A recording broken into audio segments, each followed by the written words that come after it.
2 years ago, the woman I was going to marry left me for a man with more money. She was honest about it, at least. She said he could give her a life I couldn't.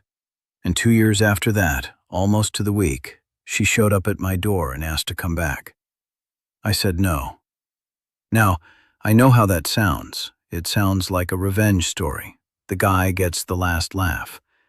But that's not what this is, and if I let you believe it was, I'd be lying to you about the only part that actually matters.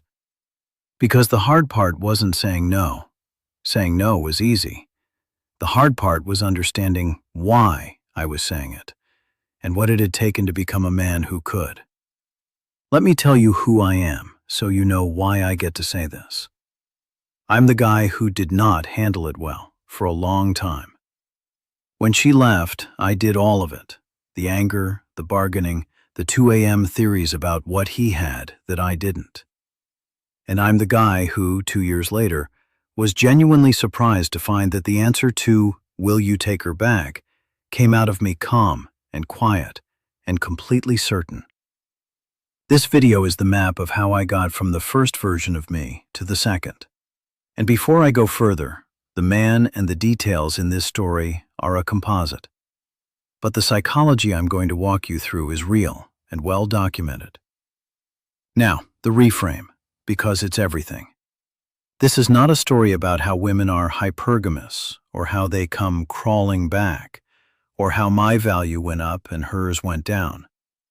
I'm not going to sell you that, because it's both cruel and wrong, and it would rot the actual lesson.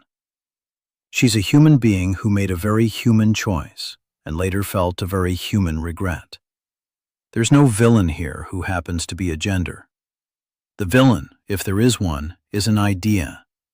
The idea that you can build love on a transaction. And the reason I said no is that I finally understood why that idea always, eventually, collapses. So let's go back to the leaving, because you can't understand the no without it. When she told me, she didn't dress it up. There was another man. He was, by every external measure, an upgrade. Bigger income, bigger life, a future with fewer edges. And she told me, with real tears, that she couldn't turn that down, that she'd always wonder, that I was wonderful, but he could give her more. And I want you to notice the exact word, because the whole story lives inside it. Give. Not, I love him more. Not, you and I are wrong for each other. He could give her more. In one sentence, without meaning to, she told me what the foundation of us had quietly become. Not a bond, a transaction. A calculation of what was being provided. At the time, I couldn't hear that. I just heard rejection. And I did what almost everyone does. I made it about my worth. I decided the lesson was that I wasn't enough. Not rich enough, not impressive enough, not provider enough. I took her transactional decision and I turned it into a verdict on my value as a man.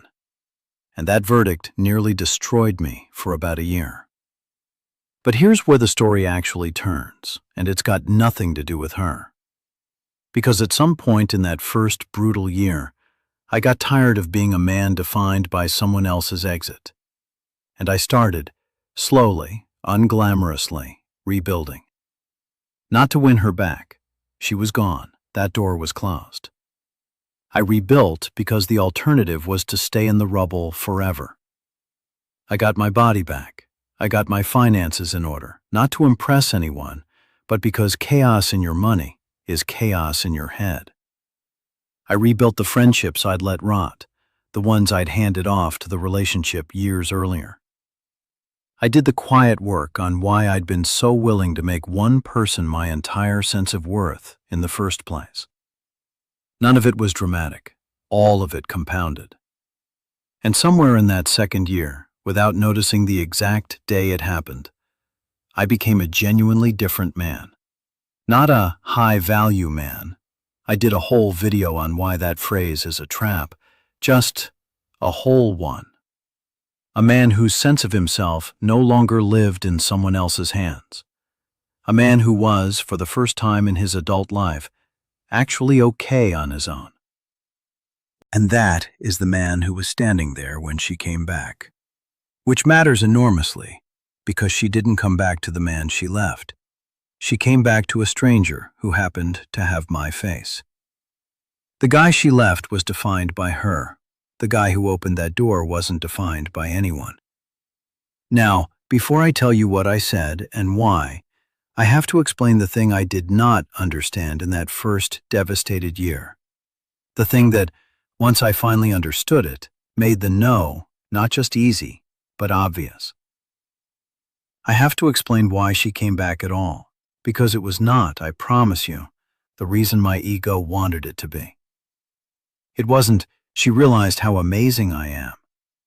The real reason is much more human, much less flattering to me, and far more useful to you. It's a specific, documented psychology, and it's the same psychology that might be running on someone in your life right now. Here's what the research on this actually shows, and it is remarkably consistent. When people come back, it is very rarely a clean, "I saw the light." It's usually three quieter forces working together. The first is loss aversion. Human beings are wired to feel the pain of losing something far more sharply than the pleasure of gaining it. So the thing you had and let go of starts to feel, in hindsight, more valuable than it did when you had it, not because it changed, but because losing it hurt. The second is the grass isn't greener effect. Dating the upgrade turns out to be a reality check. The honeymoon glow of the new, richer life wears off, and underneath it is just another human being with the same ordinary problems and often less of the specific connection they'd taken for granted before.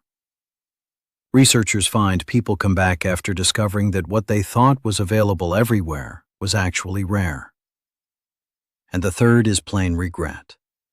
Studies find nearly half of people experience real regret after a breakup, driven by loneliness, by missing the companionship, and by suddenly remembering all the good qualities they'd conveniently forgotten in order to justify leaving. Now put those three together in her case.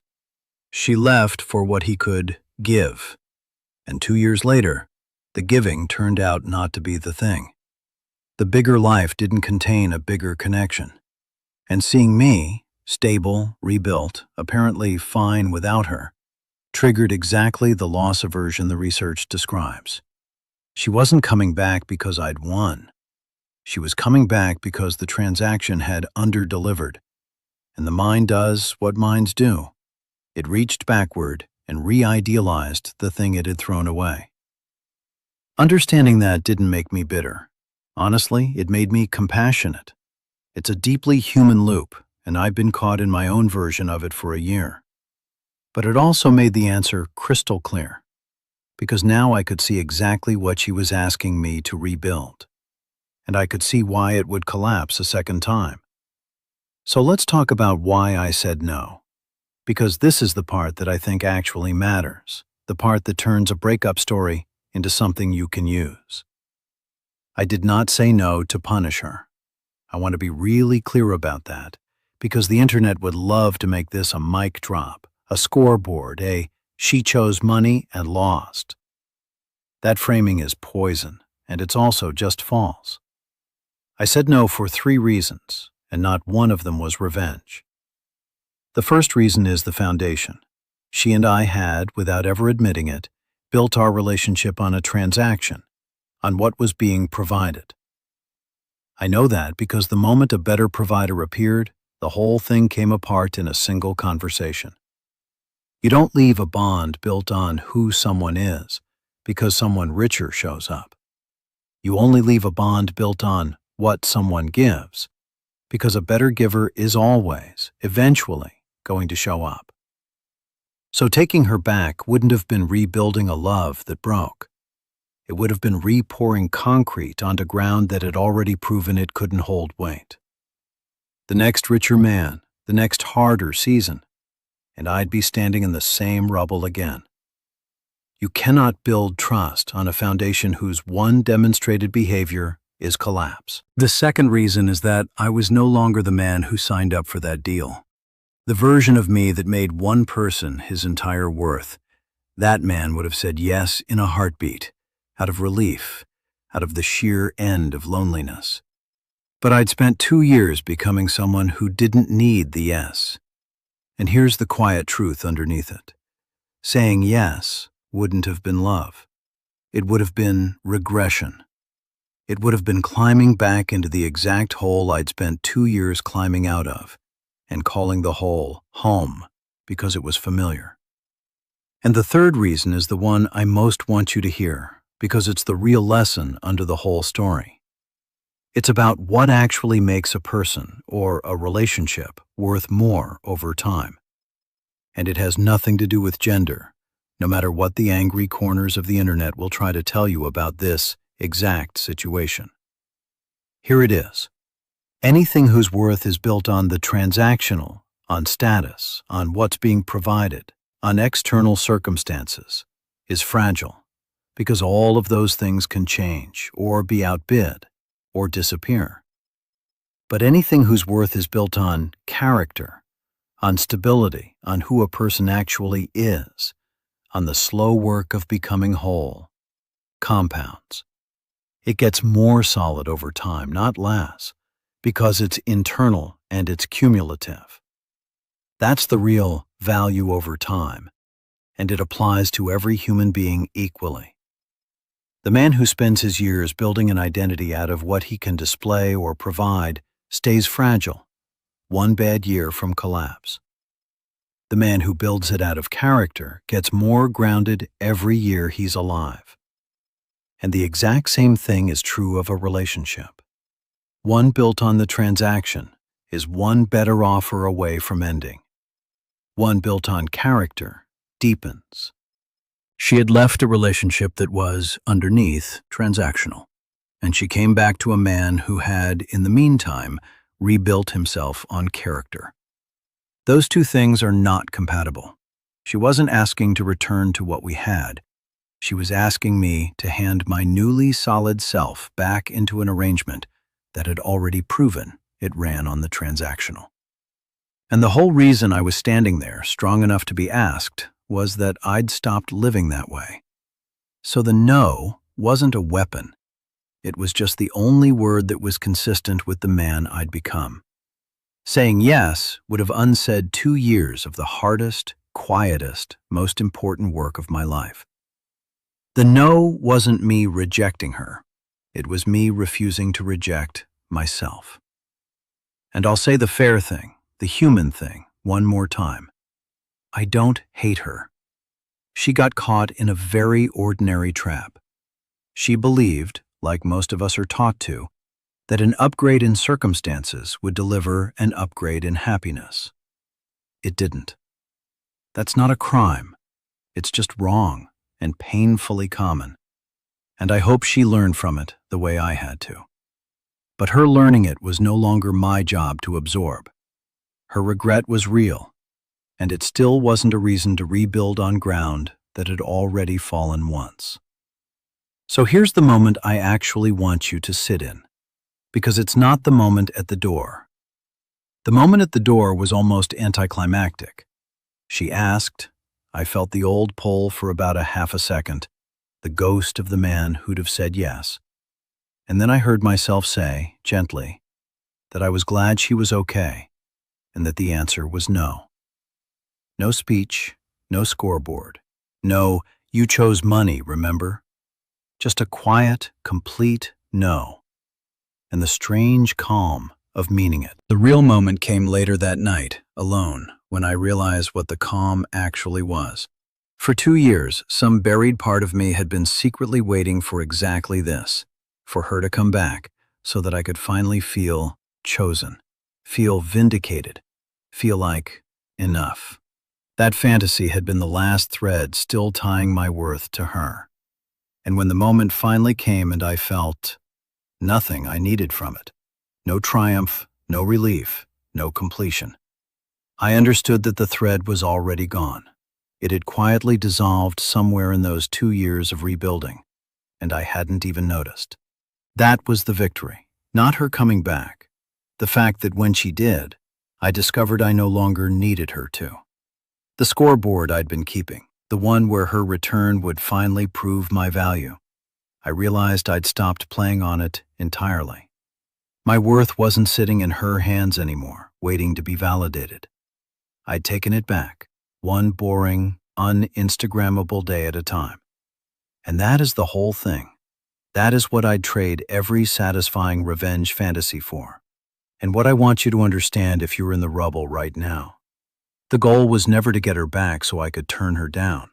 The goal, the only goal that ever mattered, was to become a man whose sense of himself no longer depended on her decision at all. The no was just the proof that I'd gotten there. So if someone left you for a better offer, and some part of you is fantasizing about the day they come back so you can finally feel whole, I understand it. I lived in that fantasy for a year. But hear me, that fantasy is just the transaction wearing a different mask. It still puts your worth in their hands. The real freedom isn't them coming back. It's building a self so solid that the day they do, you find, to your own surprise, that you're already home. She left me for someone richer. I spent 2 years getting richer in the only currency that actually compounds. And when she came back for the old me, I had to tell her, kindly, that he doesn't live here anymore. So if you take anything from this, take these 3 things, and none of them are about her. First, notice what your relationship is actually built on. If the honest foundation is transactional, what's provided, what's displayed, what's gained, then it is fragile by design, no matter how good it looks, because a better offer or a harder year can always come along. Build on character instead, on who someone is, on who you are. That's the only foundation that gets stronger with time. Second, understand the fantasy of the return for what it is. Wanting them to come back so you can feel vindicated keeps your worth locked in their hands. The work isn't waiting for that day. The work is becoming someone who wouldn't need it if it came. And third, the boundary. Saying no to a return isn't cruelty, and saying no to rebuilding on collapsed ground isn't bitterness. It's self-respect. Sometimes the most loving thing you can do for yourself is to refuse to undo the work that made you whole. You are allowed to be glad someone is okay and still keep the door closed. She came back for the man she left, but that man doesn't exist anymore. I spent 2 years replacing him with someone who couldn't be bought and couldn't be traded up on because his worth was finally his own. That's not revenge. That's just what it looks like when a man stops keeping score and starts keeping himself. So let me ask you, and be honest, was the no strength, or was it just a different kind of ego? Tell me below. I actually want to know.